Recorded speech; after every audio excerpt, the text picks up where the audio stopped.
الحمد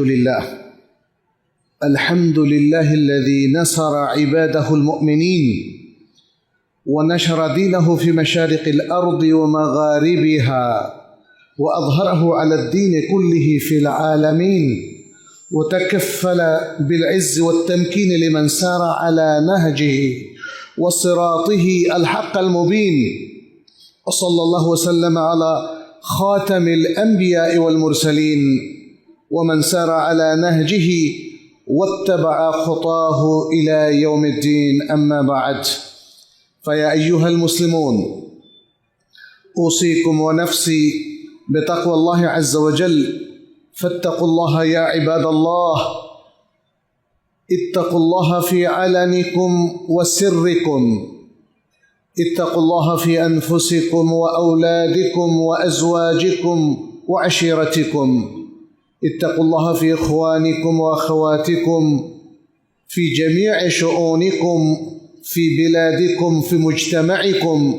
نسأل الله سبحانه أن يجعلنا وإياكم من عباده المتقين ومن عباده المؤمنين المخلصين المقربين، إنه ولي ذلك والقادر عليه। عباد الله, আল্লাহ সুবহানাহু ওয়া তাআলা আবারও একটা সুন্দর বরকতময় মাস আমাদেরকে উপহার দিলেন। এজন্য সকলেই বলি আলহামদুলিল্লাহ। আল্লাহ সুবহানাহু ওয়া তাআলার পক্ষ থেকে রমাদান মাস একটা বিশাল উপহার। রমাদান আমাদের কাছে অতি সম্মানিত একজন অতিথি।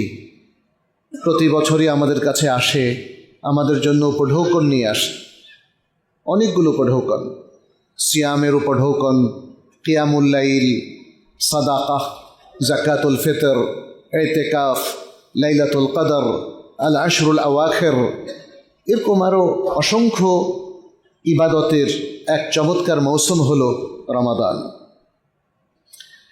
আমরা সাধারণত রমাদানের এই সকল বারাকা, রাহমা কিংবা ইবাদতের আরও যে সুযোগগুলো আমাদের সামনে রমাদানে উন্মুক্ত হয়ে যায় সেটা নিয়ে আলোচনা করি।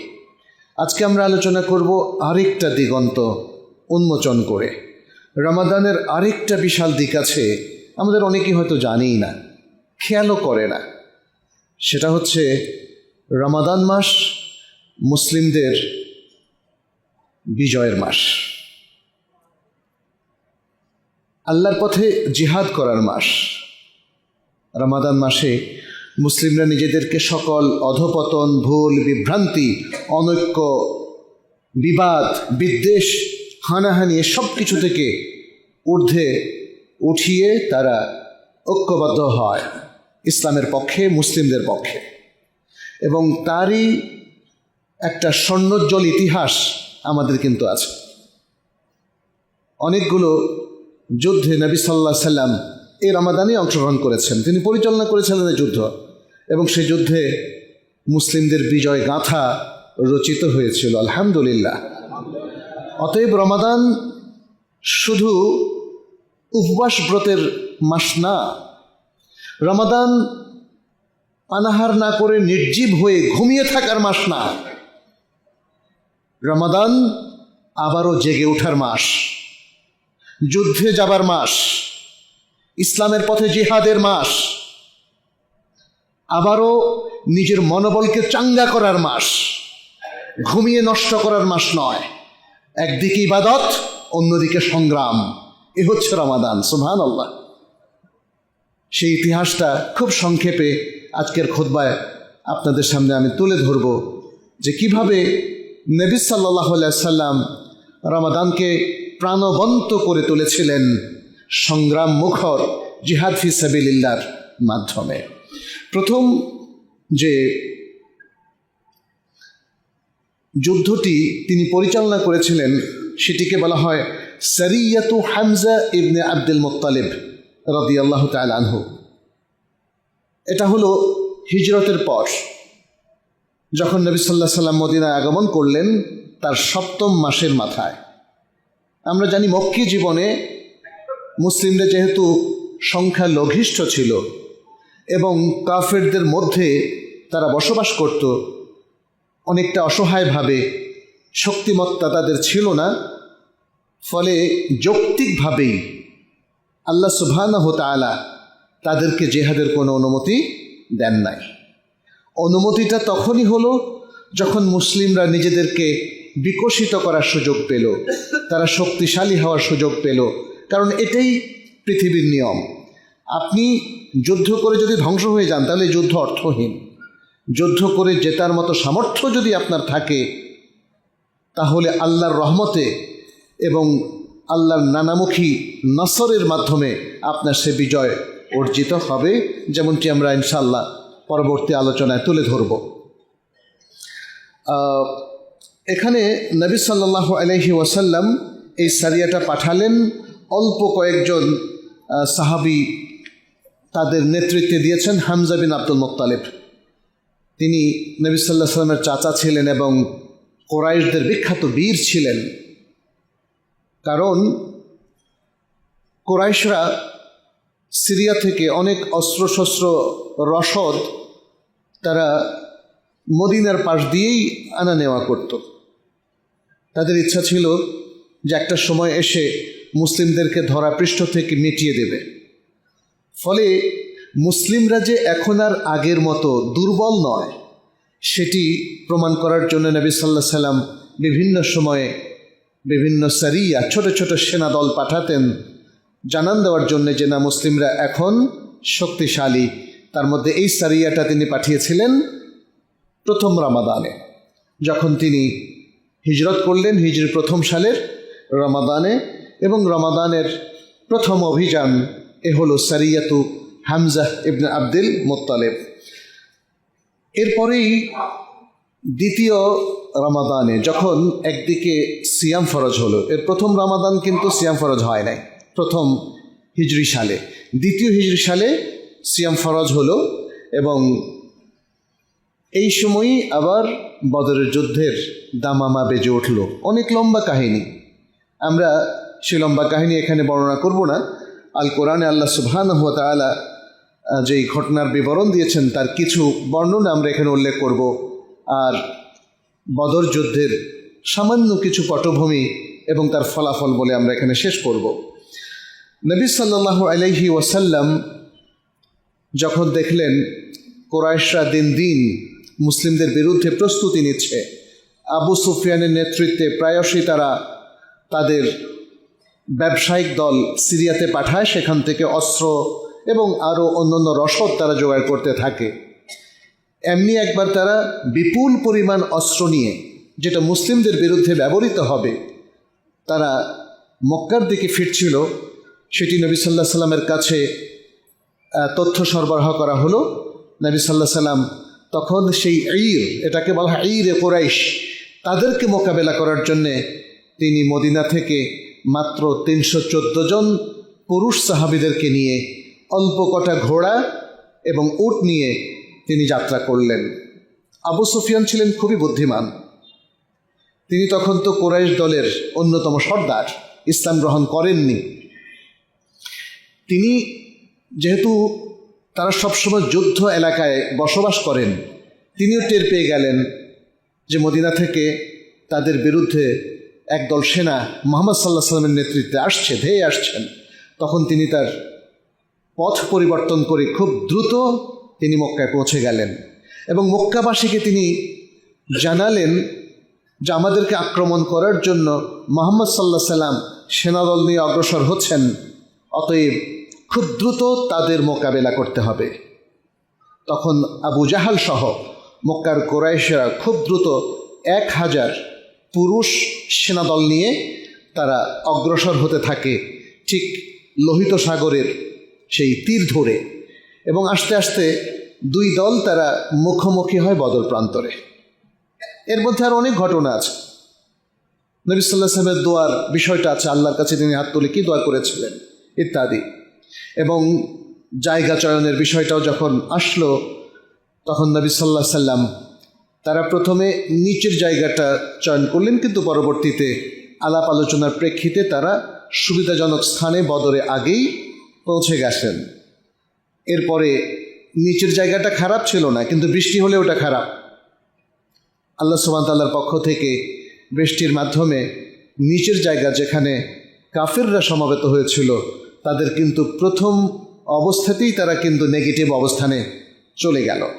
এরপরে এই বিষয়টা নিয়ে আল্লাহর পক্ষ থেকে যে বিশেষ সাহায্য এসেছিল সেটার একের পর এক বর্ণনা আমরা কোরআনের সূরা আল আনফালের মধ্যে, সূরা আল ইমরানের মধ্যে, আরও বিভিন্ন সূরার মধ্যে আমরা পাই।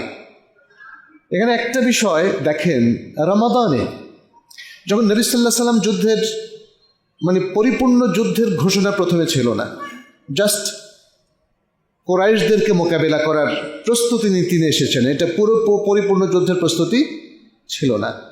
কিন্তু এটাও এক ধরনের যুদ্ধ, সারিয়ার মতো এটাও এক ধরনের যুদ্ধ প্রস্তুতি। আপনি যখন শত্রুর মোকাবেলা করবেন তখন কি কোনো যুদ্ধ হবে না? হবে। তবে ব্যাপক যুদ্ধের প্রস্তুতি প্রথমে ছিল না। এটা ব্যাপক যুদ্ধে রূপান্তরিত হলো যখন আবু সুফিয়ান পালিয়ে গেলেন আর তার জায়গায় মক্কার কুরাইশরা যুদ্ধের দামামা এবং প্রস্তুতি নিয়ে চলে আসলো, তখন এটা বৃহত্তর যুদ্ধের রূপ নিল। এখানে দেখার বিষয়, নবী সাল্লাল্লাহু আলাইহি ওয়াসাল্লামের আহ্বানে সাহাবারা সাড়া দিলেন। তারা কিন্তু চিন্তা করেন নাই যে আমাকে যুদ্ধ করতে হবে কি না, আমি মারা যাব কি না, বিপদে পড়ব কি না, প্রথম বিষয়। দ্বিতীয় হচ্ছে, যখন আবু সুফিয়ান তিনি অক্ষতভাবে চলে গেলেন এবং তার জায়গায় আবু জেহেলের দল তারা যুদ্ধের প্রস্তুতি নিয়ে আসলো, তখন মুসলিমদের সামনে যুদ্ধ করা ছাড়া আর কোনো গত্যন্তর ছিল না। তারা দেখলো তাদের সামনে সাক্ষাৎ একদল প্রাজ্ঞ, বিজ্ঞ, অভিজ্ঞ সেনাদল উপস্থিত। নবী সাল্লাল্লাহু আলাইহি সাল্লামের সাথে সাহাবারা তখন মোটেও বিচলিত হলেন না। নবী সাল্লাল্লাহু আলাইহি সাল্লাম তো বিচলিত হবেন না, তার কাছে তো ওহী আছে, আল্লাহ সাহায্যের উপর তার দৃঢ় প্রত্যয় ছিল এবং তিনি তার সাথের সাহাবীদেরকেও একইভাবে উদ্বুদ্ধ করলেন। এ হলো একটা প্রজন্ম যাদেরকে নবী সাল্লাল্লাহু আলাইহি সাল্লাম নিজ হাতে গঠন করেছিলেন। ফলে তাদের কারো মধ্যে কোনো বিন্দুমাত্র দ্বিধা ছিল না, ভয় ছিল না, ভীতি ছিল না, তারা ভয় পেয়ে চলে যাবেন এরকম মনোবৃত্তি কারো ছিল না। যখনই মুসলিম উম্মার মধ্যে এরকম অসম সাহসিকতার ব্যবস্থা হবে, অবস্থা সৃষ্টি হবে, তখন আল্লাহর পক্ষ থেকে একের পর এক সাহায্য আসতে থাকবে। আর মুসলিমরা যদি বজদিল হয়, ভীরু হয়, কাপুরুষ হয় এবং তারা যদি আল্লাহ এবং রাসূলের নির্দেশ একের পর এক অমান্য করতে থাকে, তখন মুসলিমরা আল্লাহর পক্ষ থেকে সে আকাঙ্ক্ষিত সহযোগিতা কখনোই পাবে না। এই মহান শিক্ষাটা কিন্তু আমরা বদরের মধ্যে লক্ষ্য করি। যখন দেখি যে বদরে নবী সাল্লাল্লাহু আলাইহি সাল্লাম তার সেনাদল নিয়ে তারা বদরের প্রান্তরে গিয়েছিলেন। এবারও আলহামদুলিল্লাহ আমরা মদিনা যাওয়ার পরে বদরে যাওয়ার সুযোগটা হয়েছিল। প্রান্তরটা এখনও আগের মতোই আছে, উঁচু এবং নিচু। তো বদরের খুব কাছে মুসলিমরা যখন তার অবস্থান গ্রহণ করলেন এবং আল্লাহর পক্ষ থেকে তাদের উপর নানা রকম সাহায্য আসলো। সূরা আল আনফালের 11 নম্বর আয়াতে আল্লাহ বলছেন, ইয ইউগাশশিকুমুন নুআসা আমানাতাম মিনহু ওয়া ইউনাজ্জিলু আলাইকুম মিনাস সামাই মাআন লিইউতাহহিরাকুম ওয়া ইউযহিবা আনকুম রিজজাশ শাইতান। দেখেন, আল্লাহ সুবহানাহু ওয়া তাআলা তাদেরকে একটা তন্দ্রা দিলেন। তন্দ্রা, আপনি খেয়াল করবেন, যখন আপনি খুবই এক্সস্টেড, ক্লান্ত, এমত অবস্থায় সামান্য তন্দ্রাও আপনার জন্য টনিকের কাজ করে। এই টনিকের কাজটা করলো মোমেনদের জন্যে। তন্দ্রা এসে তারা যে সুদূর মদিনা থেকে প্রায় 150 কিলোমিটার দূরে বদর প্রান্তরে আসলো, তাতে তাদের সমস্ত ক্লান্তি দূর হয়ে গেল। আল্লাহ সুবহানাহু ওয়া তাআলা সেটা এখানে তুলে ধরলেন। এরপর আল্লাহ সুবহানাহু ওয়া তাআলা কী করলেন? তাদের উপর পানি বর্ষণ করলেন। এই পানি এসে তাদেরকে আরও সজীব করে তুলল, আরও প্রাণবন্ত, আরও মানসিকভাবে তাদেরকে শক্তিশালী করে দিল। আর অন্যদিকে এই পানিটা নিচু ভূমিতে গিয়ে জমে থাকলো, যেটা কাফেরদের অবস্থান ছিল, তারা এখন কাদার মধ্যে অবস্থান করলো। ফলে তারা কিন্তু যুদ্ধের যে স্ট্র্যাটেজি, সেদিক থেকে তারা প্রথমেই খারাপ অবস্থানে চলে গেল। এটা আল্লাহর পক্ষ থেকে। এবং আল্লাহ সুবহানাহু ওয়া তাআলা শয়তানের যত প্রভাব এই বৃষ্টির মাধ্যমে, সেই প্রভাবটা মোমেনদের সবার হৃদয় থেকে, মন থেকে তাড়িয়ে দিলেন, দূর করে দিলেন এবং তাদের মধ্যে পারস্পরিক একটা বন্ধন তৈরি করে দিলেন, যেটি আল্লাহ সুবহানাহু ওয়া তাআলা বললেন ওয়ালিয়ারবিতা আলা কুলুবিকুম ওয়া ইউসাব্বিতা বিহিল আকদাম, এবং এর মাধ্যমে আল্লাহ তাআলা তাদেরকে দৃঢ়পদ করে দিলেন। দৃঢ়পদ, যারা কখনো পিছপা হবে না, এই জায়গা থেকে তারা পিছপা হবে না। যুদ্ধর প্রস্তুতি শুরু হয়ে গেল উভয় পক্ষের মধ্যে, একের পর এক। প্রথমে মল্লযুদ্ধ শুরু হলো, তারপরে যুদ্ধ হলো। আমরা জানি এই যুদ্ধে ভয়ঙ্কর বিপর্যয় হয়েছিল কাফের গোষ্ঠীর। মক্কার কোরাইশ এবং তাদের নেতৃত্বে যারা এসেছিল তাদের মধ্য থেকে 70 জন নিহত হলো। অথচ মোমেনদের কাছে অস্ত্রও কম, ঘোড়াও কম, ওটও কম, আর তাদের মধ্যে প্রচুর ঘোড়া, প্রচুর ওট। আর একদিকে হলো 314 আর অন্যদিকে হলো 1000। চিন্তা করে যুদ্ধের ভয়াবহতায় তারা দিক বিদিক হয়ে গেল। তাদের মধ্য থেকে 70 জন মুসলিমদের হাতে গ্রেপ্তার হলো, 70 জন নিহত হলো। তাহলে এটা ছিল সুস্পষ্ট বিজয়। এই বিজয় কিভাবে অর্জিত হলো আল কোরআনে আল্লাহ সুবহানাহু ওয়া তাআলা সেটা নানাভাবে উল্লেখ করেছেন। সূরা আল ইমরানের মধ্যে বলছেন ওয়ালাকাদ নাসারাকুমুল্লাহু বিবাদরিন, আল্লাহ বদরে তোমাদেরকে সাহায্য করেছিলেন। ওয়া আনতুম আযিল্লাহ, অথচ তোমরা ছিলে একটা ছোটোখাটো দল, দুর্বল দল, শক্তিশালী না, আকুইয়া ছিলে না তোমরা। ফাত্তাকুল্লাহ লাআল্লাকুম তাশকুরুন, অতএব তোমরা আল্লাহকে ভয় করো যেন তোমরা শুকরগুজার হও। এরপর এটা যুদ্ধের পটভূমির আগের দু একটা কথা আমি একটু জাস্ট শেয়ার করি। সেটি হচ্ছে, একটা প্রশ্ন আসে যে কেন আল্লাহ সুবহানাহু ওয়া তাআলা মক্কি জীবনে যুদ্ধ করলেন না এবং যুদ্ধের কোনো অনুমতি দিলেন না। সেখানে আমরা দেখি যে যেখানে মোমেনদের শক্তি ছিল না, এবং এখানে নবী সাল্লাল্লাহু আলাইহি সাল্লাম তিনি বললেন তোমরা সবর করো।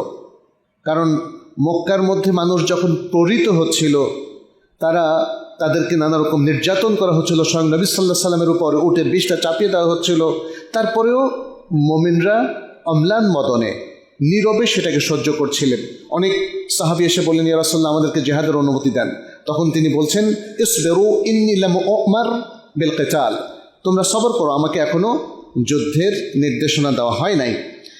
এরপরে দেখেন ইসলামী যুদ্ধের বিষয়টা এমন নয় যে যুদ্ধ করে মানুষকে জুলুম করা হচ্ছে, বরং ইসলামের যুদ্ধের শুরুটা হয় সবসময় মজলুমের পক্ষ থেকে। যখন অন্যরা জুলুমের স্টিম রোলার চালিয়ে দেয়, তখনই সেটাকে প্রতিরোধ করে আদল এবং ইনসাফকে প্রতিষ্ঠা করা ইসলামী যুদ্ধের মূল লক্ষ্য, জিহাদের মূল লক্ষ্য।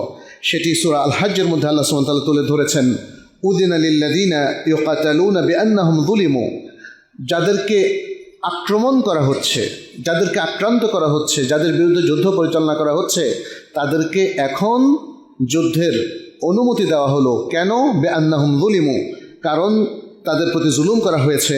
ওয়া ইন্নাল্লাহা আলা নাসরিহিম লাকাদির, আর এই মাজলুমদের সাহায্য করার ব্যাপারে আল্লাহ ক্ষমতাশীল।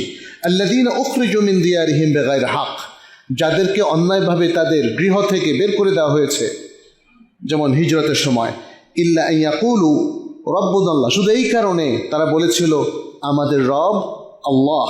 ওয়ালাউলা দাফুল্লাহিন নাসা বা'দাহুম বিবা'দিন লাহুদ্দিমাত সাওয়ামি'ু ওয়া বি'উন ওয়া সালাওয়াতুন ওয়া মাসাজিদ, যদি আল্লাহ সুবহানাহু ওয়া তাআলা কতক মানুষকে অন্য মানুষদের দ্বারা প্রতিরোধ না করতেন, তাহলে ধ্বংস হয়ে যেত সন্ন্যাসীদের আশ্রম এবং খ্রিস্টানদের গির্জা, ইহুদিদের উপাসনালয় এবং মুসলিমদের মসজিদ সমূহ। ইউযকারু ফীহা ইসমুল্লাহি কাসীরান, যে মসজিদগুলোতে আল্লাহর নাম অনেক অনেকবার উল্লেখ করা হয়। ওয়ালা ইয়ানসুরান্নাল্লাহু মান ইয়ানসুরুহু ইন্নাল্লাহা লাকাউইয়্যুন আজিজ, আর অবশ্যই আল্লাহ যাকে সাহায্য করবেন তাকে অবশ্যই সাহায্য করবেন, নিশ্চয় আল্লাহ শক্তিশালী এবং পরাক্রমশালী। তাহলে দেখা গেল যে মদিনায় আসার পরে আল্লাহ সুবহানাহু ওয়া তাআলার পক্ষ থেকে মুসলিমরা এই অনুমতি প্রাপ্ত হলো যার ভিত্তিতে নবী সাল্লাল্লাহু আলাইহি ওয়াসাল্লাম সারায়াগুলো পাঠালেন এবং পরিশেষে বদর যুদ্ধ পরিচালনা করলেন। আচ্ছা, বদর যুদ্ধ পরিচালনার সময় আমরা যেটা দেখি, মুমিনদেরকে বেশ কিছু ইনস্ট্রাকশন দেওয়া হয়েছিল। এর মধ্যে একটা ইনস্ট্রাকশন ছিল, ওয়ালা তাকুনু কাল্লাযীনা খারাজু মিন দিয়ারিহিম বাতারাও ওয়া রিআআ আন-নাস, বাতারাও ওয়া রিআআ আন-নাস। আর তোমরা সেই সব লোকদের মতো হইও না যারা অহংকার বশত এবং মানুষকে দেখানোর উদ্দেশ্যে যারা বের হয়। এটা কাদের কথা বলা হচ্ছে? কুরাইশদের কথা। তারা অহংকার এবং মানুষকে প্রদর্শনের জন্য হিজাজ প্রদেশে তাদের শক্তিমত্তা দেখানোর উদ্দেশ্যে তারা নর্তকী সহ সেদিন বের হয়েছিল, এবং তারা আরও অনেকগুলো বর্ণনা এখানে আছে। মুসলিমদেরকে বলা হলো না তাদের মতো নয়, মুসলিমরা শালীন সুন্দরভাবে বের হবে, অহংকার তাদের মধ্যে কাজ করবে না, প্রদর্শনেচ্ছা রিয়া তাদের মধ্যে কাজ করবে না। আর কুরাইশদের মধ্যে তাহলে তারা কি করেছে? তারা অহংকার নিয়ে, রিয়া নিয়ে, এবং আরেকটা বিষয় ছিল তাদের ওয়ায়াসুদ্দুনা আন সাবিলিল্লাহ, তারা আল্লাহর পথ থেকে মানুষকে বিরত থাকতো, সেভাবে তারা বের হয়েছিল। এভাবে মুসলিমদেরকে বের হতে নিষেধ করা হয়েছে। আচ্ছা, মুসলিমদের যে অবস্থান ছিল বদরের যুদ্ধে, সেটিও আল্লাহ সুবহানাহু ওয়া তাআলা কোরআনে তুলে ধরলেন, বললেন, ইয আনতুম বিল উদওয়াতিদ দুনিয়া ওয়া হুম বিল উদওয়াতিল কুসওয়া ওয়ার রাকবু আসফালা মিনকুম। বলেছেন, যখন তোমরা ছিলে বদরের নিকটবর্তী প্রান্তে আর তারা ছিল বদরের দূরবর্তী প্রান্তে, আর যে কাফেলা তারা তোমাদের নিচে ছিল, ওয়ালাউ তাওয়াআদতুম লাখতালাফতুম ফিল মিআদ, যদি যুদ্ধের বিষয়টা নিয়ে তোমরা পরস্পর আলোচনা করতে তাহলে তোমরা এখানে আসবে কি না এটা নিয়ে মতভেদ করে ফেলতে, যে না এখন যুদ্ধ করা ঠিক হবে না, অমুক তমুক নানা কিছু, তাই না? আমরা যখনই কঠিন কোনো বিষয়ে সিদ্ধান্ত নিতে যাই দেখবেন যে লোকজন নানা রকম, কেউ পক্ষে কেউ বিপক্ষে। এই জায়গায় আল্লাহ সুবহানাহু ওয়া তাআলা তিনি নিজেই প্ল্যানটা করেছেন যে মুমিনদেরকে একটা বিশাল যুদ্ধের মুখোমুখি করে দিবেন। ফলে মুমিনরা যুদ্ধের উদ্দেশ্যে আসে নাই, তারা উদ্দেশ্যে এসেছিল আবু সুফিয়ানের সেই কাফেলাকে তারা ধরার জন্য এসেছিল, কিন্তু তারা যুদ্ধের জন্য আসে নাই। যুদ্ধের জন্য আসলে আল্লাহ বলছেন তোমরা ইখতিলাফ করতে।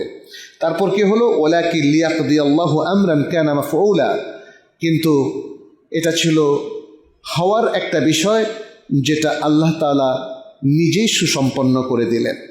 একটা হওয়ার বিষয়, অর্থাৎ দুটো দল পরস্পর মুখোমুখি হবে তাদের আগের প্ল্যান পরিকল্পনা ছাড়াই।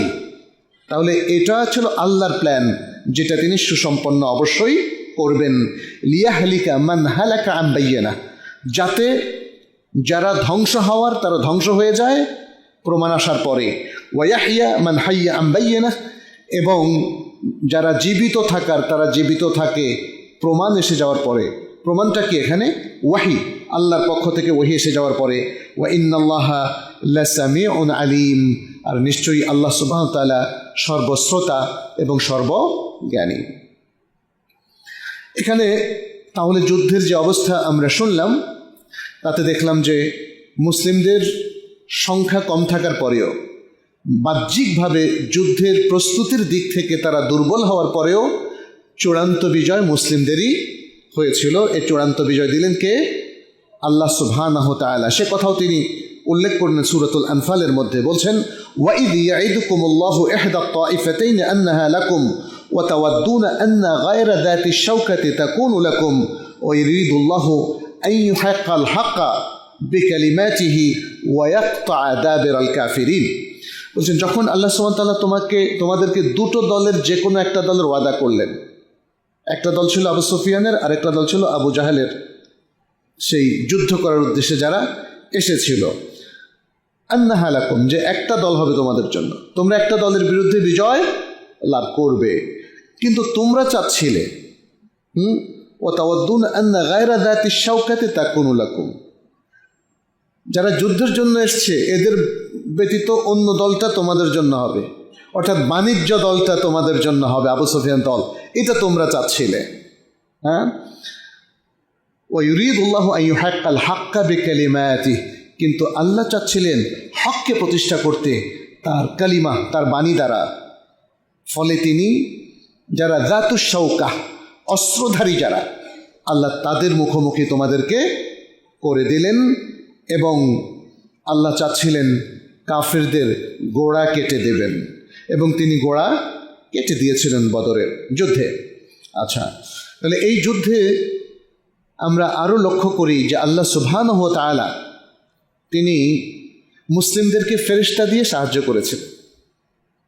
এটা দুইভাবে মুসলিমদের মনোবল চাঙ্গা করে। এক, যখন আপনি জানবেন যে আপনার সাথে এমন কেউ আছে যারা থাকার কারণে আপনি বিজয়ী হবেন, আপনি যত দুর্বলই হন আপনার মনোবল কয়েকশো গুণ এমনি বেড়ে যাবে। মানুষের মধ্যে টেনশন কাজ করলে দেখবেন যে কোনো কাজে সে সফল হয় না। আর যদি তার মধ্যে দৃঢ়তা চলে আসে, আমি জিতব, আমার সাথে আল্লাহ আছেন, ফেরেশতারা আমাদেরকে সাহায্য করছেন, তখন পুরো জনগোষ্ঠীর মনোবল বহুগুণে বৃদ্ধি হয়ে যায়। আল্লাহ সুবহানাহু ওয়া তাআলা তার নবী সাল্লাল্লাহু আলাইহি সাল্লামকে ওহী মারফত জানিয়ে দিলেন যে এখানে আল্লাহর পক্ষ থেকেও সাহায্য আসছে। এখানে দেখেন আল্লাহ সুবহানাহু ওয়া তাআলা সূরা আনফালের মধ্যেই বলছেন, ইয তাস্তাগীথুনা রাব্বাকুম, যখন তোমরা তোমাদের রবের কাছে ফরিয়াদ করছিলে, হ্যাঁ, ফাস্তাজাবা লাকুম, তিনি তোমাদের সে ফরিয়াদের ডাকে দোয়ায় সাড়া দিয়েছিলেন। কি বলেছিলেন?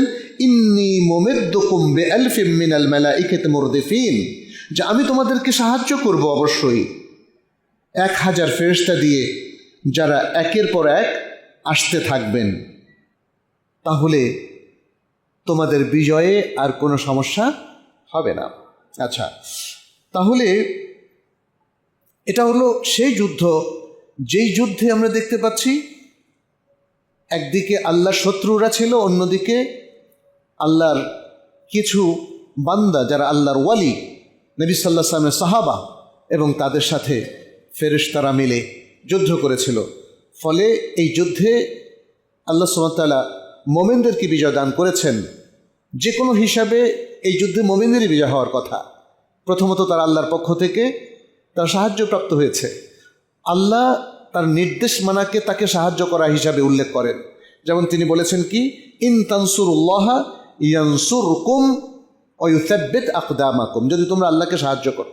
আমরা আল্লাহকে কীভাবে সাহায্য করব? আল্লাহর কি আমাদের সাহায্যের প্রয়োজন আছে? আসলে আল্লাহর নিয়মটাকে মেনে চলা। যখন আপনার আমার উপরে যুদ্ধে যাওয়াটা, জিহাদে অংশগ্রহণ করাটা ফরজ হয়ে যায়, তখন পিছপা হওয়া যাবে না। এটাই হচ্ছে আল্লাহকে সাহায্য করা। যখন আপনি আল্লাহ এবং তার রাসূলের নির্দেশ এসে যাওয়ার পরে সেটা মান্য করবেন, এটাই হচ্ছে আল্লাহকে সাহায্য করা। আর তাহলেই আপনি আল্লাহর সাহায্য প্রাপ্ত হবেন। ইসলামের স্বার্থ, মুমিনদের স্বার্থ যখন সামনে চলে আসে, সেটাকেই প্রাধান্য দিতে হবে। আমার জীবনকে, আমার পরিবারকে, আমার নিজেকে, আমার ব্যবসা বাণিজ্য, আমার দুনিয়াকে প্রাধান্য দেওয়ার কোনো এখানে অপশান নাই। একটাই অপশান, সেটা হচ্ছে আল্লাহ এবং তার রাসূলের কোরআন এবং সুন্নাহ মোতাবেক আমার জন্য এখন যা নির্ধারিত হয়েছে, যে কর্তব্য নির্ধারিত হয়েছে, সে কর্তব্য পালন করাটাই হচ্ছে আল্লাহকে সাহায্য করা। তাহলে আল্লাহর পক্ষ থেকে আমাদের এই মুসলিম উম্মাহ সবার উপর সাহায্য চলে আসবে। এবং ওয়ায়ুসাব্বিত আকদামাকুম, এবং তোমাদের পাকে আল্লাহ তাআলা দৃঢ় করে দিবেন। সেটা আর ভীরু কাপুরুষদের মতো টলটলায়মান হবে না, সেটা পরাজয়ের দিকে যাবে না। তাহলে এই যুদ্ধে আমরা দেখতে পাচ্ছি মুসলিমদের পক্ষে বিজয় এসেছে, এবং অনেকগুলো শিক্ষা এখানে আছে। এক, আল্লাহ এবং তার রাসূলের নির্দেশ অম্লান বদনে মেনে নেওয়া এবং বাস্তবায়ন করা। দুই, যুদ্ধে বিজয় এটা মুসলিমদের বিপক্ষ দুর্বল হওয়া অথবা শক্তিশালী হওয়ার উপর নির্ভর করে না। মুসলিমরা বহু যুদ্ধে বিজয়ী হয়েছে প্রবল প্রতাপশালী সেনাদলের বিরুদ্ধে, রোমানদের বিরুদ্ধে, পারসিকদের বিরুদ্ধে, মক্কার কোরাইশদের বিরুদ্ধে, তাই না? এটা তো অতি জলজান্ত ইতিহাস। অতএব মুসলিমরা যখন অকুত ভয়ে যুদ্ধ করেছে, এমনকি রমাদান মাসে মাত্র খেজুর খেয়ে যুদ্ধ করেছে, তাতেও মুসলিমদের বিজয় অবধারিত হয়ে গিয়েছিল। কার পক্ষ থেকে? মহান আল্লাহ সুবহানাহু ওয়া তাআলার পক্ষ থেকে। আরেকটা জিনিস খেয়াল করেন, রমাদানে তৎকালীন মুসলিমদের, তারা কি ভাত খেত না রুটি খেত? তারা কি আমাদের মতো বুটমুড়ি খেত? হ্যাঁ, তারা খেত খেজুর। খেজুর একটা হেলদি ফুড। মনে রাখবেন, অল্প খেজুর খেলে, অর্থাৎ তার মানে আপনি যদি স্বাস্থ্যকর খাবার খান, সেটা অল্প খাবার খেলেই আপনার চলে। আমাদের বাংলাদেশে আমরা যারা আছি তারা মনে করি পেট ভরে ভাত খেতে হবে। এটা ভুল, এখন প্রমাণিত। এখন যারা 30-40 বছর বয়স হয়ে গেছে তাদেরকে অল্প ভাত খেতে বলে। এত ভাত তো আমাদের প্রয়োজন নাই। একটা বদভ্যাস গড়ে তুলেছি আমরা। যারা বেশি ভাত খায় এরা বেশি পরিশ্রম করতে পারে না, দৌড়তে পারে না, কিছুক্ষণ পর ক্লান্ত হয়ে যায়। যুদ্ধক্ষেত্রে এদের পরাজয় একদম অবধারিত। অতএব এখন থেকে এটাও একটা শিক্ষা, এই শিক্ষাগুলো হয়তো বইতে লেখা নাই। যে খাবার খেয়ে সাহাবায়ে কেরাম বদর যুদ্ধ করেছিলেন, সেই হেলদি ফুডটা আমাদেরকে খেতে হবে। খেজুর, কালো জিরা, কিংবা এরকম আরও যে সমস্ত ফুডগুলো আছে, প্রোটিন অথবা ছাগলের দুধ, দেখেন এই টাইপের গোশ, আপনি এগুলোর মধ্যেই থাকবেন। পরিমিত খাবার, ব্যালেন্সড ডায়েট যাকে বলে, এটা আমাদের চিন্তা চেতনাকে শানিত করা, মেধাকে আরও শক্তিশালী করা, ফোকাসকে আরও গভীর করতে কাজ দেয়। কারণ আপনার খাবারটা তো আপনার শারীরিক মানসিক সামর্থ্য তৈরি করে। এটা আমরা অনেকেই ইগনোর করে যাই যে একটা সেনাদল যখন এত শক্তিশালী হয় তার বাহ্যিক কিছু কারণ থাকে, আল্লাহ তাআলা সেই কারণগুলো তৈরি করে দেন। তা নাহলে তো আল্লাহর কিছুই দরকার হতো না। দরকার হতো মক্কার কোরাইশদেরকে ধ্বংস করার জন্য যুদ্ধরই কি প্রয়োজন ছিল? বলে প্রয়োজন ছিল না। বাট আল্লাহ সুবহানাহু ওয়া তাআলা জাগতিক কিছু সিস্টেম তিনি ডেভেলপ করেছেন, তিনি তার বাইরে যান না, এবং তিনি এই সিস্টেমের ভিতর দিয়েই মোমিনদেরকে বিজয় দান করেন। আচ্ছা, বদরের যুদ্ধের এই বিজয়, এটা কি শুধু মুহাম্মদ সাল্লাল্লাহু আলাইহি সাল্লামের ব্যক্তিগত বিজয় ছিল, অথবা মদিনাবাসীদের বিজয় মক্কাবাসীদের উপরে, কিংবা কোনো দলের বিজয় ছিল? না, এটা ছিল মুসলিম উম্মার বিজয়। এটা ছিল ইসলামের বিজয়, ইসলাম বিরোধীদের উপরে, আল্লাহর শত্রুদের উপরে। এটা গোটা মুসলিম উম্মার বিজয়। অতএব এভাবেই মুসলিমরা তার প্রত্যেকটা বিজয়কে চিন্তা করবে, দেখবে। সে কখনোই তার ব্যক্তিগত লোভ লালসা চরিতার্থ করার জন্যে কিংবা ব্যক্তিগত অর্জনের জন্য সে জিহাদ করবে না, সে যুদ্ধ করবে না। সে করবে উম্মার বৃহত্তর স্বার্থে, সে করবে আল্লাহ এবং তার রাসূলের কালিমাকে এস্টাবলিশ করার জন্য, প্রতিষ্ঠা করার জন্যে। দুনিয়ার কোনো হীন উদ্দেশ্য তার থাকবে না। সে গনিমত লাভের জন্য সে যুদ্ধ করবে না। এই দ্বিতীয় যে বিজয়টা আমরা পাই, ইসলামের ইতিহাসের সর্বকালের সর্বশ্রেষ্ঠ বিজয়, এই রমাদান মাসে। বদর যুদ্ধ হয়েছিল হিজরি 2 সালে রমাদান মাসের 17 তারিখ। আর মুসলিমদের এরপরের যে বিজয়টা, বড় বিজয় এসেছিল, সেটা হলো বলা হয় ফাতহু মাক্কা। সেটা হলো ফাতহু মাক্কা, মক্কা বিজয়। এটা হলো হিজরি 8 সালে, হিজরি 8 সালে। এর মধ্যে আর অনেকগুলো যুদ্ধ হয়েছে, আপনারা জানেন। 3 সালের যুদ্ধটা হলো গাজওয়াতে অহুদ, অহুদের যুদ্ধ। সেটি হয়েছিল শাওয়াল মাসে। তারপরের যুদ্ধ হয়েছিল একের পর এক, যেমন গাজওয়াতুল আহজাব বা খন্দকের যুদ্ধ যেটাকে আমরা বলি, তাবুকের যুদ্ধ ইত্যাদি অনেক যুদ্ধ। আর 8 হিজরি সালে এসে হলো মক্কা বিজয়। মক্কা যুদ্ধ বলতে পারেন আপনার, কিন্তু এটাকে মক্কা বিজয় বলা হয় কারণ নবী সাল্লাল্লাহু আলাইহি সাল্লাম 23 রমাদান, দেখেন শেষ দশকে, কিন্তু রমাদানের শেষ 10 দিনের মধ্যে তিনি সেনাদল দিয়ে প্রায় 10,000 সাহাবী নিয়ে তিনি মক্কায় গেলেন। তাহলে বোঝা যাচ্ছে এই যুদ্ধযাত্রাটাও ছিল ইবাদা। এটাও ছিল কি? ইবাদা। শেষ দশকে তো ইবাদত করার কথা। তাহলে ইবাদতের মধ্যে শ্রেষ্ঠতম ইবাদা হলো জিহাদ ফি সাবিলিল্লাহ। তিনি এত সাহাবী নিয়ে 23 রমাদান যাত্রা করলেন মক্কায়, মক্কায় পৌঁছে গেলেন, এবং সেখানে প্রকৃত অর্থে যুদ্ধ বলতে যা বোঝায় সেটা কিন্তু হয়নি। বিনা রক্তপাতই মক্কার মানুষেরা তাদের কাছে আত্মসমর্পণ করেছে। নবী সাল্লাল্লাহু আলাইহি সাল্লাম এই দিন ক্ষমার এক মহান দৃষ্টান্ত স্থাপন করেছে। ইউসুফ আলাইহিস সালাম যেমন তার ভাইদেরকে বলেছিল, লা তাসরিবা আলাইকুমুল ইয়াউম, আজ তোমাদের বিরুদ্ধে আমাদের কোনো অভিযোগ নাই। ভাইদেরকে ক্ষমা করে দিয়েছিলেন তিনি। যে ভাইরা তাকে ষড়যন্ত্র করে মারার জন্য কূপে ফেলে বাবার কাছে গিয়ে বলল ভাগে খেয়ে ফেলেছে, তাই না, মিথ্যার আশ্রয় নিয়েছিল, এই ষড়যন্ত্র তিনি পুরোটাই জানতেন। কিন্তু তারপরে বললেন লা তাসরিবা আলাইকুমুল ইয়াউম, আজ তোমাদের উপর কোনো অভিযোগ নাই।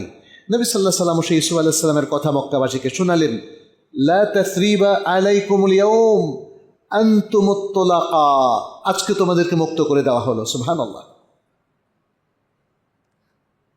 এই দিন নবী সাল্লাল্লাহু আলাইহি সাল্লাম যারা ধ্বংসাত্মক মানবতা বিরোধী কিছু কাজে লিপ্ত ছিল, সেই সব ভয়ঙ্কর জঙ্গি টাইপের কিছু মানুষকে তিনি হত্যাদণ্ড দিয়েছিলেন। এটা ছিল হত্যাদণ্ড, এটা যুদ্ধ না, কোনো মল্ল যুদ্ধ হয় না। তিনি তাদেরকে ইবনুল খাতাল সহ তিনি তাদেরকে হত্যাদণ্ড দিয়েছিলেন, 5 জনের মতো ব্যক্তি। আর বাকিদেরকে সবাইকে আশ্রয় দিয়েছেন, সবাইকে ক্ষমা করে দিয়েছেন, কারো থেকে কোনো প্রতিশোধ নেন নাই। নবী সাল্লাল্লাহু আলাইহি সাল্লাম ওই দিন খুঁজে বের করেন নাই কে তাকে কাবা চত্বরে ওটের বিষটা চাপিয়ে দিয়েছিল। তিনি খুঁজে বের করেন নাই ওই ব্যক্তিদেরকে কে তাকে পাগল বলেছিল, কে তাকে কবি বলেছিল, কে তাকে অথবা তার কোনো আত্মীয়কে খোঁচা দিয়েছিল, মানসিক নির্যাতন করেছিল, তার প্রিয় সাহাবীদেরকে বন্দি করে কষ্ট দিয়েছিল, বেলাল রাদিয়াল্লাহু তাআলা আনহুকে ভর দুপুরে প্রচণ্ড গরম প্রান্তরে পাথর চাপা দিয়ে কষ্ট দিয়েছিল। এদের কাউকে কি তিনি সেদিন খুঁজে বের করেছিলেন? সুবহানাল্লাহ। পৃথিবী আর এমন ক্ষমার মহাপ্রদর্শন আর কখনো দেখে নাই। বিজয়, বিজয় কতটা গৌরবান্বিত হলে এমন সুন্দর বিজয় হতে পারে। রক্তপাতহীন বিজয়, সুন্দর বিজয়। বিজিত পরাজিত জাতি তারা পরিপূর্ণ আশ্রয় পেল মানবতার বন্ধু নবী সাল্লাল্লাহু আলাইহি সাল্লামের কাছে, মহান রাসূলের কাছে তারা আশ্রয় পেল। এমন আশ্রয় যে আশ্রয়ের মধ্যে তাদের প্রতি কোনো ধরনের খারাপ আচরণ করা হয়নি। তাদের প্রত্যেককেই পরিপূর্ণ সুযোগ সুবিধা অধিবাসীদের মতোই দেওয়া হলো। এ হলো মক্কা বিজয় রমাদান মাসে। দেখুন, আপনি হয়তো বলবেন যুদ্ধ করা হয় নাই, তাহলে তো কষ্ট কম হয়েছে নাকি? কিন্তু আপনি চিন্তা করুন, আজকে আমরা যখন বাসেও চলাফেরা করি অথবা কারে, এই রমাদানের দিনে কত কষ্ট। আর তখন মক্কা থেকে মদিনা, মদিনা থেকে মক্কা যেতে অন্তত প্রায় 2.5 দিন 3 দিন লেগে যেত। তাহলে তারা যে একটা বিশাল সেনাদল 10,000 মানুষ একসাথে গিয়েছে, এটার আয়োজন তো ছোটোখাটো ব্যাপার না, অনেক কষ্ট। যাওয়াটা কষ্ট, যাওয়ার পরে শৃঙ্খলাবদ্ধ থাকা, প্রত্যেকের কাছে অস্ত্র, আগের চাইতে অনেক বেশি তাদের যুদ্ধের রসদ, একটা অস্ত্র তারা অন্যায়ভাবে ব্যবহার করে, খেয়াল করেন, এটা কঠিন। যখন কোনো সেনাদল কোনো জনবসতিতে ঢুকে সেখানে সারখার করে দেয় কে না? কিন্তু নবী সাল্লাল্লাহু আলাইহি সাল্লামের এই শৃঙ্খলাবদ্ধ সেনাদল সারা পৃথিবীর সকল সেনাদলের জন্য একটা আদর্শ। তারা দেখিয়েছেন কমান্ডারের নির্দেশ ছাড়া তারা একটা খোঁচা পর্যন্ত কাউকে দেননি, কাউকে ভুলেও হত্যা করেননি। সুবহানাল্লাহ, সুবহানাল্লাহ। নবী সাল্লাল্লাহু আলাইহি সাল্লামের যে সাহাবীরা ছিলেন, এদের মধ্যে বিশাল একটা অংশ ছিল মুহাজির, তাদের বাড়ি ছিল মক্কায়।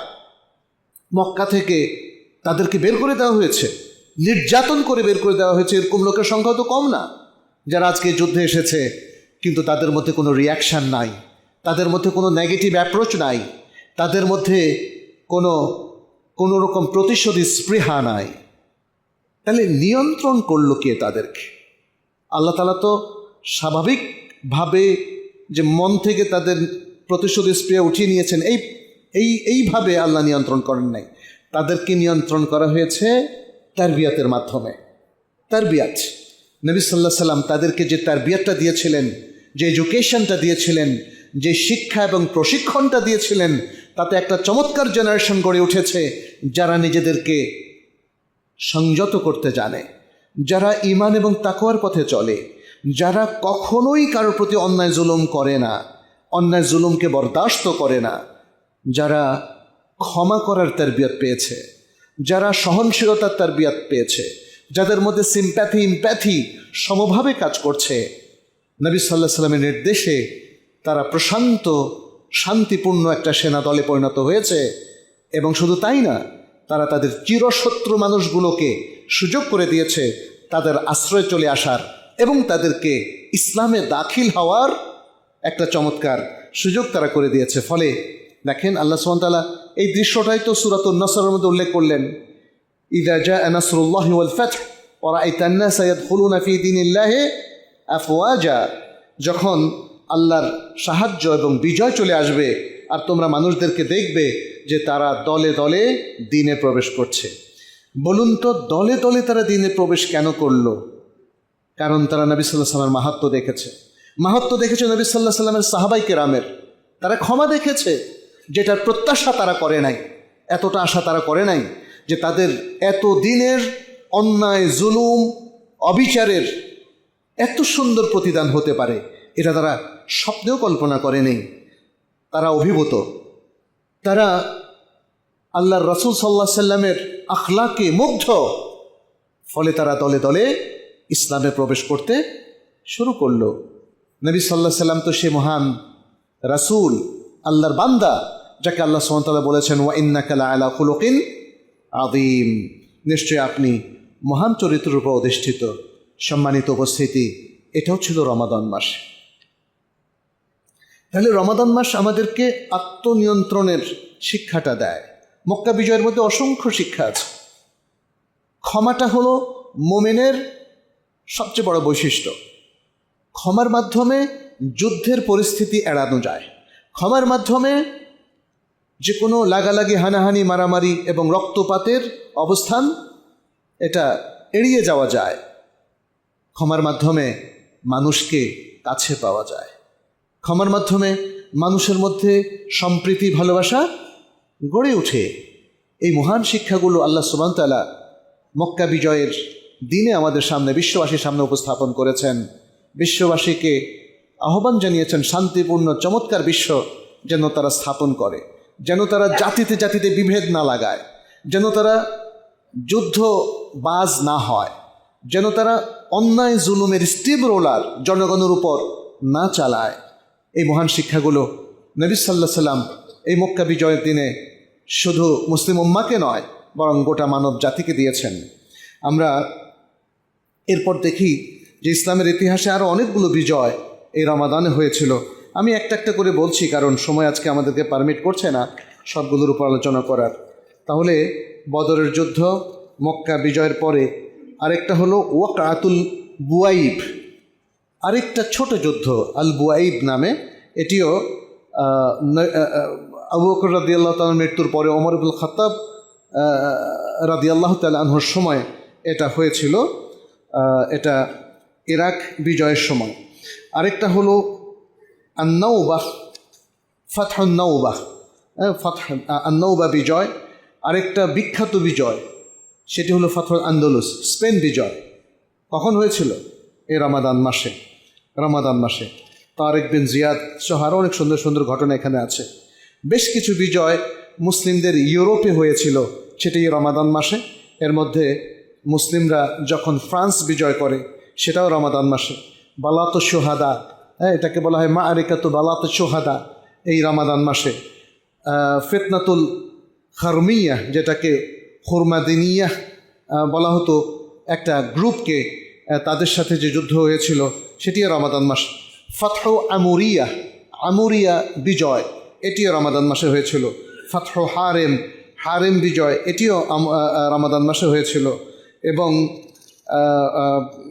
ফাতহু আন্তাকিয়া, আন্তাকিয়া বিজয়, এটা হিজরি 666 সালে আন্তাকিয়ার বিজয় হয়েছিল। এটা খ্রিস্টানদের এরিয়া ছিল। তারপরে ফাতহু আরমানিয়া সগরা, আর্মেনিয়া বিজয়, এটিও রমাদান মাসে হয়েছিল। তারপরে ফাতহু জাজিরাত কবরস, যেটাকে আমরা সম্ভবত, এটা আরবি নামটা আমি ভুলে গিয়েছি, গ্রিসের পাশে আরেকটা রাষ্ট্র আছে কবরস, সেটিও মুসলিমদের হাতে বিজয় হয়েছিল রমাদান মাসে। আল বসনা অল হারসেক, বসনিয়া হার্জেগোভিনিয়ার বিজয়, এটা ছিল 781 হিজরি সালে, এটাও রমাদান মাসে হয়েছিল। ঠিক তেমনি সার্বিয়ানদের যে দেশ ছিল সেটিও মুসলিমদের হাতে পদানত হয়েছিল রমাদান মাসে। এভাবে আমরা দেখি যে ইসলামের ইতিহাসে রমাদান মাস একটা সমৃদ্ধির মাস, বিজয়ের মাস, আত্মপ্রতিষ্ঠার মাস, মুসলিম উম্মার জেগে ওঠার মাস। মুসলিম উম্মা তাদের যত দুর্বলতা আছে, ভুল বিভ্রান্তি আছে, সেগুলো থেকে নিজেদেরকে পরিষ্কার কালিমামুক্ত করে পবিত্র করে আবার সেই সাহাবায়ে কেরামের আখলাকে ফিরে যাওয়ার মাস। অতএব আমি আপনাদেরকে আহ্বান করব, আমরা যেন নিজেদেরকে আর দুর্বল না ভাবি, আমরা যেন সত্যের পক্ষে অকুতোভয় দাঁড়িয়ে যাই, সত্যকে প্রচার করার জন্যে সর্বমহলে সব ক্ষেত্রে আমরা যেন দুর্বল মোমেনের কাতারে আর না থাকি। বেশ কয়েকটা জায়গায় আমাদের সবল হতে হবে। আমাদের পড়াশোনায় সবল হতে হবে। পড়াশোনায় সবল না হলে অন্য সব জায়গায় কিন্তু ফেল মারতে হবে, মনে রাখবেন। আমাদেরকে ব্যবসা বাণিজ্যে সততাপূর্ণ আচরণ করতে হবে, এখানেও স্ট্রং থাকতে হবে। আর সবাই ঘুষ খাচ্ছে, ঘুষ দিচ্ছে, ভেজাল মেশাচ্ছে, আপনি কি তার সাথে নিজেকে মিলিয়ে ফেলবেন? তাহলে আপনি ভীরু, আপনি কাপুরুষ। আপনি সাহসী পুরুষ হবেন তখন যখন স্রোতের বিরুদ্ধে সততাপূর্ণ আচরণ করবেন, সততার সাথে নিজের কাজগুলো আদায় করবেন।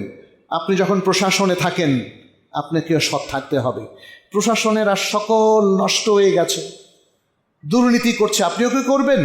হ্যাঁ, আপনি করবেন তখন যখন আপনি ভীরু হবেন, একজন সাহসী মুসলিম হতে পারবেন না, তখন আপনাকে এখানেও সাহসী হতে হবে। আপনি যখন দেশ পরিচালনা করবেন, সমাজ পরিচালনা করবেন, প্রতিষ্ঠান পরিচালনা করবেন, মসজিদ পরিচালনা করবেন, মাদ্রাসা পরিচালনা করবেন, স্কুল কলেজ ইউনিভার্সিটি পরিচালনা করবেন, যদি আপনি মুসলিম হন, আপনাকে সাহসী পুরুষের ভূমিকা থাকতে হবে। আমরা দেখেছি বদর, মক্কা বিজয় কিংবা এই সমস্ত জায়গায় মুসলিমরা যে বিশাল রোল প্লে করেছে, সেই তুলনায় প্রতিষ্ঠান প্রধানের রোল প্লে করা কি কঠিন না সহজ? অনেক সহজ। প্রশাসনে সৎ থাকাটা কঠিন না সহজ? অনেক সহজ। তাহলে আমাদের সাহাবায়ে কেরামের তুলনায় আজকে যে যেখানে আছি, আমরা অপেক্ষাকৃত ভালো অবস্থানে আছি, কিন্তু তারপরেও আমাদের মধ্যে বিশাল সংখ্যক মানুষ অসত্যের সাথে, বাতিলের সাথে কম্প্রোমাইজ করে, বাতিলের পথে চলে, বাতিলের বিরুদ্ধে দাঁড়াতে সাহসী হয় না। এটা ঝেড়ে ফেলতে হবে। আসুন এই রমাদানে আমরা এই ধরনের বাতিলের সাথে ঘনিষ্ঠতা, বাতিলপন্থীদের সাথে একসাথে মিশে কাজ করা, এগুলোকে আমরা বর্জন করি। আমরা সত্যের পক্ষে দাঁড়াই, অকুত ভয় নিয়ে দাঁড়াই। আমরা কোনো ভয় নিয়ে দাঁড়াবো না। আল্লাহ তাআলা যেন আমাদের সেই সাহস ফিরিয়ে দেন, সেই শক্তি ফিরিয়ে দেন, সে মনোবৃত্তি ফিরিয়ে দেন, সেই মনোবল চাঙ্গা করে দেন। আল্লাহর কাছে আমরা এই রমাদানে কায়মনোবাক্যে সেই দোয়া করছি, সেই তৌফিক কামনা করছি। আকুলু কাউলি হাদা ওয়া আস্তাগফিরুল্লাহ লি ওয়া লাকুম ওয়া লিসাইরিল মুসলিমিন ফাস্তাগফিরুহু ইন্নাহু হুয়াল গফুরুর রহিম। আলহামদুলিল্লাহি রাব্বিল আলামিন ওয়াল আকিবাতু লিল মুত্তাকিন والصلاة والسلام على نبينا محمد وعلى آله وأصحابه الطيبين الطاهرين ومن تبعهم بإحسان إلى يوم الدين. أما بعد، أيها المسلمون، اتقوا الله، فإن التقوى وصية الله للأولين والآخرين، ووصية الله للأنبياء والمرسلين ولجميع المؤمنين. فاتقوا الله يا عباد الله، وكونوا عباد الله الصالحين المؤمنين المخلصين المقربين، واتبعوا سنة نبيكم في كل أمر من أموركم، وفي كل شأن من شؤونكم، وفي كل قول من أقوالكم، وفي كل فعل من أفعالكم. نسأل الله سبحانه أن يوفقنا وإياكم لما يحبه ويرضى، ويجعلنا وإياكم من عباده المتقين، إنه ولي ذلك والقادر عليه. أيها المسلمون، আমরা রমাদান মাসে অবস্থান করছি, এটাকে মাথায় এমনভাবে নিন যে এই রমাদান হতে পারে আমাদের শেষ রমাদান। অতএব এটা থেকে সবচেয়ে বেশি বেনিফিট আমাদেরকে উঠাতে হবে, সব ধরনের বেনিফিট।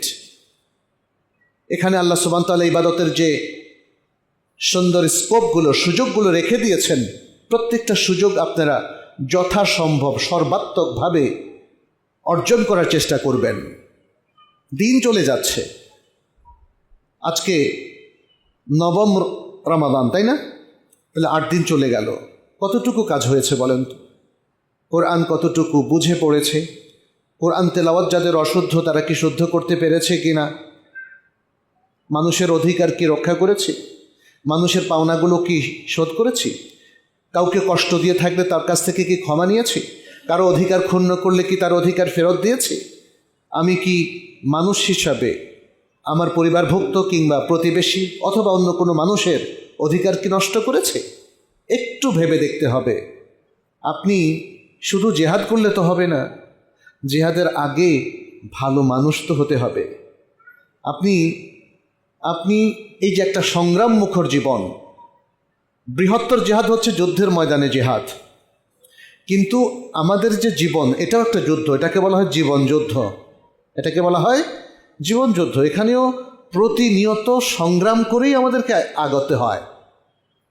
আপনার সামনে ঘুষের অফার চলে আসবে, পারবেন এই ঘুষের অফারকে ফিরিয়ে দিতে? সুদের সম্পৃক্ততা চলে আসছে, আপনি কি পারবেন সুদমুক্ত জীবন যাপন করতে?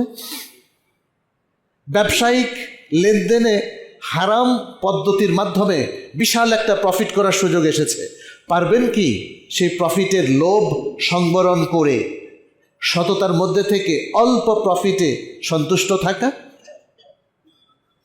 জনগণের বিশাল সম্পত্তি মেরে দেওয়ার সুযোগ এসেছে, একদিনে হয়তো 400 কোটি 500 কোটি টাকা পেয়ে যাবেন। পারবেন কি এই লোভ সংবরণ করে সত্যের পক্ষ থেকে মানুষের অধিকারে হস্তক্ষেপ না করার? তাহলে আমরা যেটা ভাবছি সংগ্রাম শুধু যুদ্ধের ক্ষেত্রে কিংবা জেহাদের ক্ষেত্রে না, সংগ্রাম আমাদের জীবনের প্রত্যেকটা পরতে পরতেও, প্রত্যেকটা জায়গায় আপনাকে সংগ্রাম মুখর জীবনযাপন করতে হবে। প্রতিনিয়ত আপনি প্রতিরোধের মুখোমুখি হচ্ছেন, আপনাকে শয়তান ঠেলে দিচ্ছে অন্যায়ের পথে, ঠেলে দিচ্ছে জুলুমের পথে, ঠেলে দিচ্ছে দুর্নীতির পথে, অন্যায়ের পথে, ভুলের পথে, মিথ্যার পথে, হারামের পথে।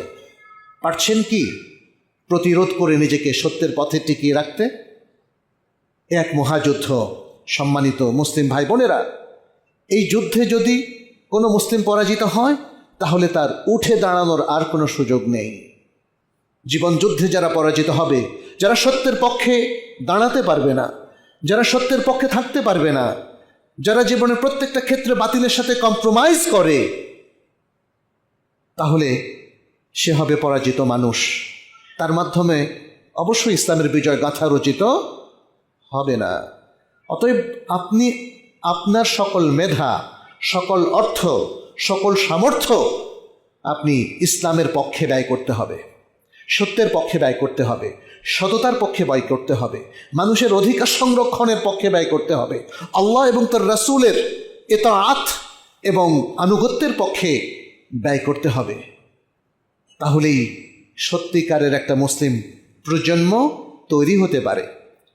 আজকে যে তরুণরা মানুষের অধিকারের পক্ষে লড়াই করছে, আজকে যে মানুষেরা দেশ জাতির কল্যাণ নিয়ে কাজ করছে, যে রাজনীতিবিদরা এদেশের ভবিষ্যৎ বিনির্মাণের জন্য, সুন্দর করার জন্য কাজ করছে, তাদের প্রতি আমার নাসিহা হচ্ছে, মনে রাখবেন আল্লাহ এবং তার রাসূল সাল্লাল্লাহু আলাইহি সাল্লামের আদর্শকে জলাঞ্জলি দিয়ে কোনো দিন আপনারা অভীষ্ট লক্ষ্যে পৌঁছতে পারবেন না।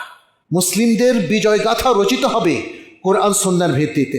মুসলিমদের বিজয় অর্জিত হবে তাদের স্বাতন্ত্র্য, তাদের সততা, তাদের সুন্দর সমাজ, শান্তিপূর্ণ সমাজ বিনির্মিত হবে যদি আল্লাহ এবং তার রাসূলের পথে আমরা চলি, আল্লাহ এবং তার রাসূলের অনুশাসন আমরা মেনে চলি। অতএব আসুন আমরা এভাবে নিজেদেরকে গড়ে তুলি, নিজেদের ব্যক্তি, পরিবার, সমাজ এবং আশেপাশের সকলে মিলে সুন্দর কমিউনিটি, জনপদ এবং রাষ্ট্র আমরা এভাবেই তৈরি করি। এটা তো মুসলিম সংখ্যাগরিষ্ঠের দেশ, যারা ইসলামকে ভালোবাসে, যারা কোরআনকে ভালোবাসে, সুন্নাহকে ভালোবাসে, তাহলে জীবনের প্রত্যেকটা ক্ষেত্রে কেন কোরআন এবং সুন্নাহকে আমরা ফলো করব না? আল্লাহ আমাদেরকে তৌফিক দান করুন। আমাদের ভুলগুলো আল্লাহ ক্ষমা করে দিন। আমাদের পাপগুলোকে আল্লাহ ক্ষমা করে দিন। আমরা যেন ঐক্যবদ্ধ মুসলিম উম্মার গর্বিত অংশদার হতে পারি, সে তৌফিক যেন আল্লাহ তাআলা আমাদেরকে দান করেন। আমাদের যত সমস্যা, ব্যক্তিগত, পারিবারিক, সামাজিক সমস্যা, আল্লাহ সেগুলোকে দূর করে দিন। আমাদের অভাব অনটনকে আল্লাহ দূর করে দিন। আমাদের সব কিছুতে আল্লাহ বারাকা দিন, বারাকায় ভরপুর করে দিন। এই দেশের, এই সমাজের উপর থেকে আল্লাহ তার গজব এবং তার আযাবকে উঠিয়ে নিন। এই দেশে, এই সমাজের মধ্যে আল্লাহ প্রবলভাবে বারাকা ঢেলে দিন।